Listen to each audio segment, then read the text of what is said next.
Hillel House on the campus of the University of Pennsylvania.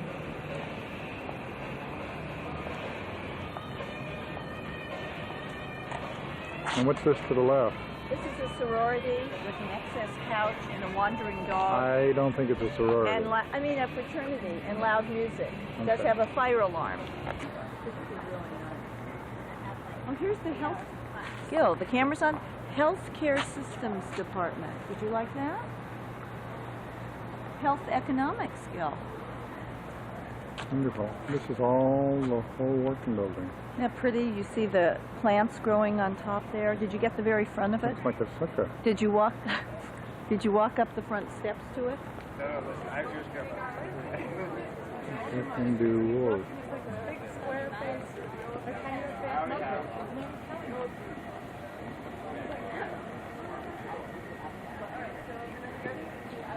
and you're asking if you're right now. All the way to the end? All the way to the end. Going. Yeah? It says Benjamin Franklin on campus, created for and given by the class of '62. Huh. And these people are older than we are because they graduated Penn in '62. What's he reading? He's reading the Philadelphia Gazette from 1987, amazingly enough. Why don't you go ahead?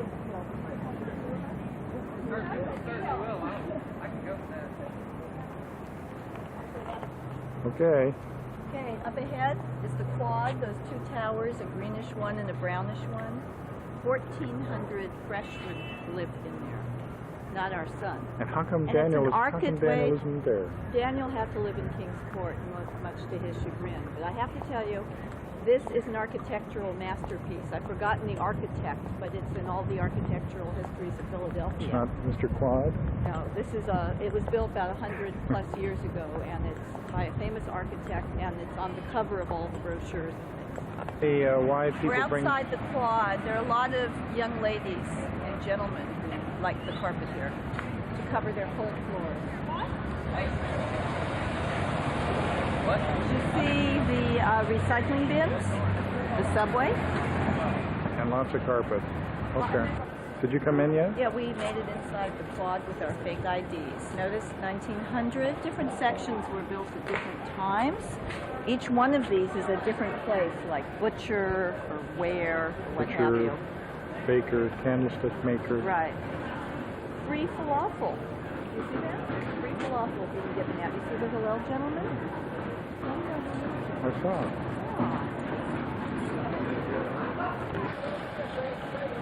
Now I see why Daniel wanted to come here. That's actually not Benjamin Franklin. That's the Reverend George Whitefield in Brick College, Oxford.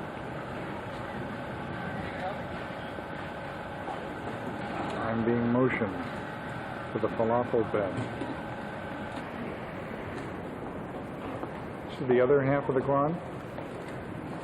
My goodness, this is really enormous.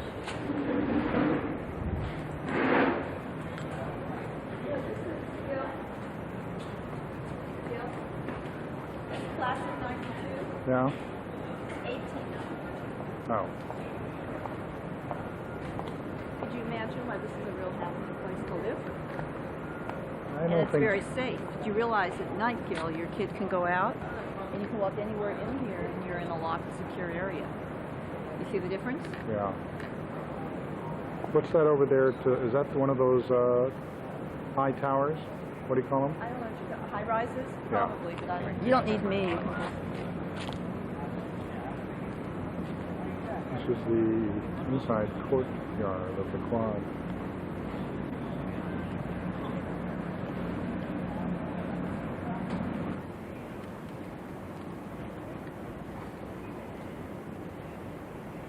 Clock towers.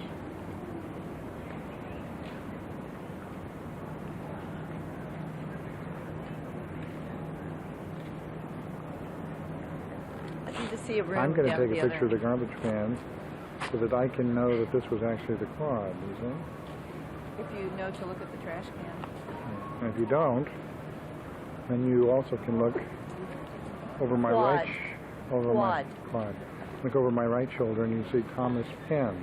And, but do you see the little telephones they have out here to call your buddies since it's so massive? Where's the telephone? Oh yeah. It says telephone. It's open. Telephone. Come here. Is this for emergency? Nope. You could use it for an emergency. You flip that up. Sorry, I did that. This is a great shot. You're right.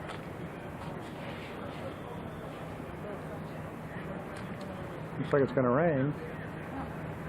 So did we ever find Butcher House? No, but we'll keep. Baker Hill. I don't know who's the butcher. Somebody was in Butcher that we just met. I don't know. I think the people from. This is the other side of the Cora. Now what does that say over there? Can you see it? No. Who's the statue of? Tell me.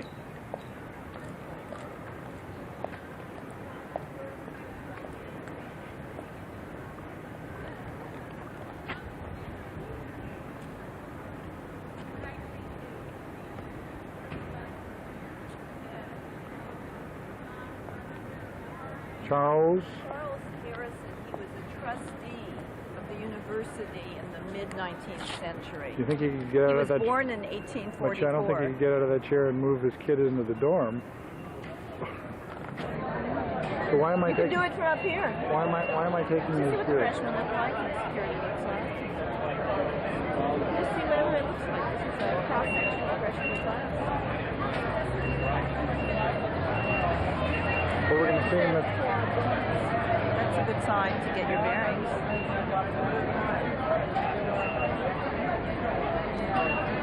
Tell me what we're doing. Okay, we're right by the Penn Tower Hotel and Irvine Auditorium. Right over here, shift over here, Hospital of the University of Pennsylvania, called HUP. This is where my teachers train.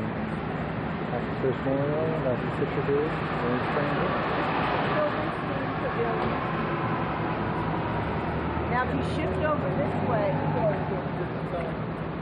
you see the walkway, the inside walkway, like you see, and it leads over to the Penn Tower Hotel. And that's The first student health is downstairs at the Penn Tower Hotel, and then there's about 5 to 10 floors of medical Oh, there's offices. the sign for student health. You see it? No, but I see it. It's over there. And the rest is all hotel people, and this is the famous archaeological museum. And you see that there is the convention center. What do they do in the convention center? It's there? the university convention center, not for the whole city. And then Children's Hospital is right over here. Shut.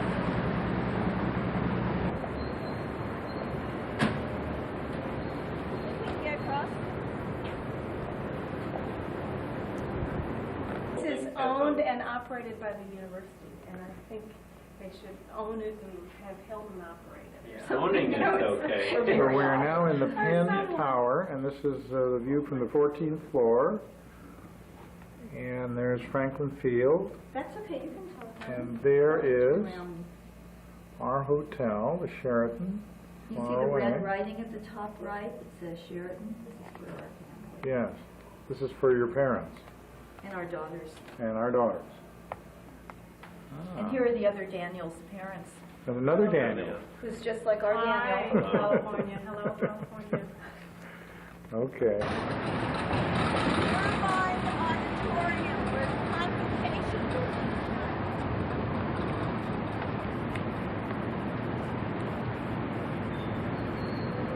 Bill, there's a sign.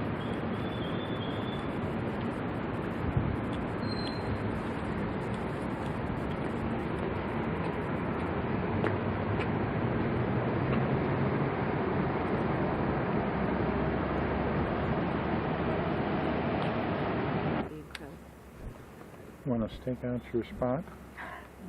We all know which aisles they're going to go up. I feel like, is the camera going? I don't know if it's Yes. It feels like we're in England, in one of those old churches. Look at the there's 2, 3 different balconies. This is awesome. So tell me about a convocation, Janice. What's a convocation? It's an antonym of a graduation. Do they wear their gowns, They wear gowns. inside out? That means that they graduate before they even come in? They are being inducted. Inducted. Okay. Is that like that boy who's part of ROTC being inducted? They're not being induced. Oh, okay. I don't even know which way to take a picture. I think I'm going to go up here. I left my junk. I'm going to. Florence, this Forza Castle, Oh, it's Forza. Forza. This is the Arthur Ross Gallery. It's the Fisher Fine Arts Library. No, but the Arthur Ross Art Gallery is Is also- inside. It's one of the major sites of Philadelphia. And this building over here? It's called College Hall, and it's the prototype of the home of the Addams family. And there are people practicing, I Is that believe, Samuel for cheers. Adams or, Look at the cheerleaders. They're practicing. Maybe we'll catch a cheer. Okay. We have to get closer. Let's go closer. I don't even have to get closer. I can Oh, I zoom do. in.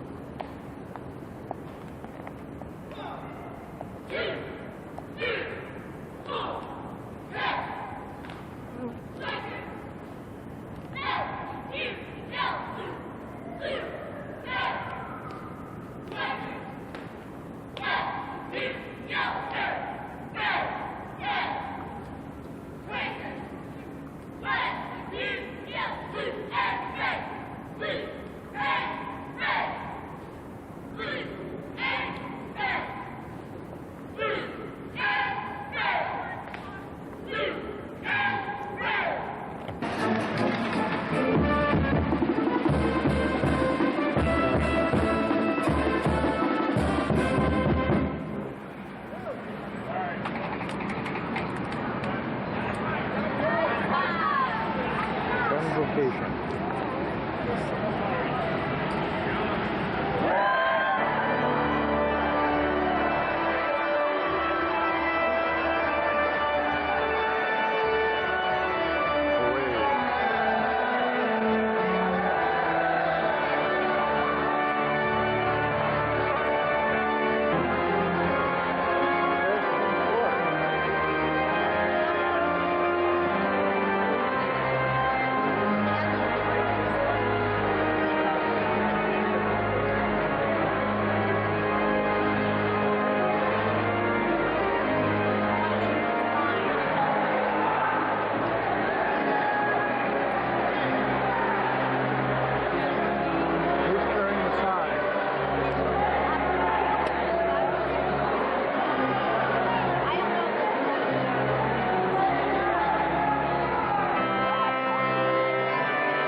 Class of 1998, welcome.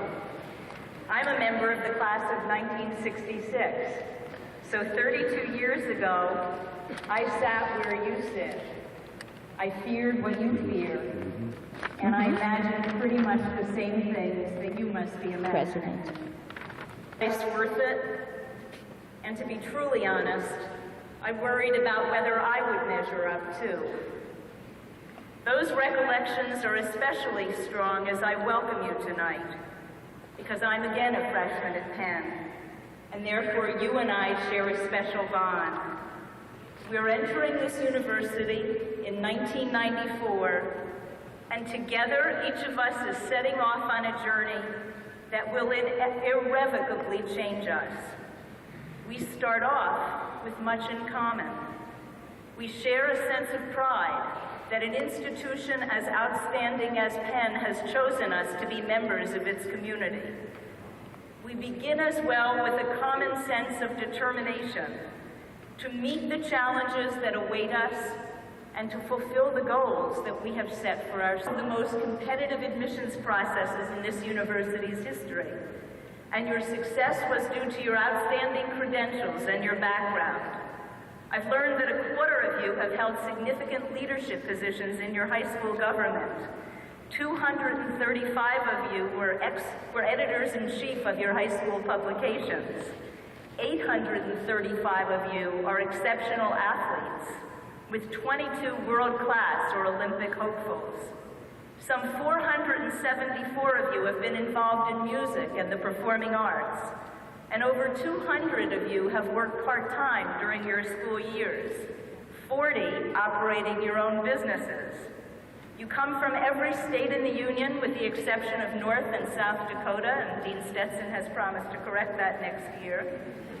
Some of you are from far away as Africa, the Middle East, Asia, the Pacific Islands, Australia, Europe, the Americas, Mexico, and Canada. You also bring with you a wonderful ethnic diversity, and a third of you come from minority backgrounds, including African Americans, Hispanics, Asians, and Native Americans.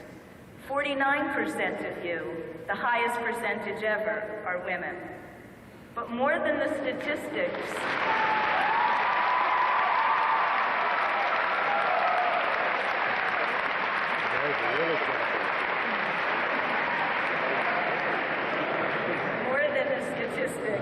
it's your words that I was most struck by as I read the essays that you prepared for your admissions applications. And I hope that the two classmates that I'm citing, and I won't use last names, will forgive me for using their essays. First, Ernest. You're a chameleon, my friend asserted accusingly. He was right. I did change when I talked to different people. Sometimes I talked urban lingo, and other times I had politeness written all over the hands that opened doors and carried books for others. Sometimes I like to think about you, and I've been hearing this for the last couple of days. We still are getting the question, what is a provost? I can tell you, having been provost at Yale until just a few months ago, that the provost is the university. Thank you, President Roden. Freshmen or fellow freshmen. President Roden is beginning again at Penn. I'm like you. I'm beginning, plain and simple. We'll learn to get around the place.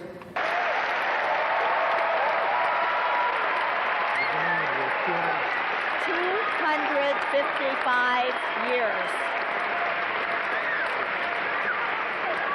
You sing the university's anthem, the red and blue, and remain standing for the benediction, and please stay in your seats until the academic procession has left the auditorium.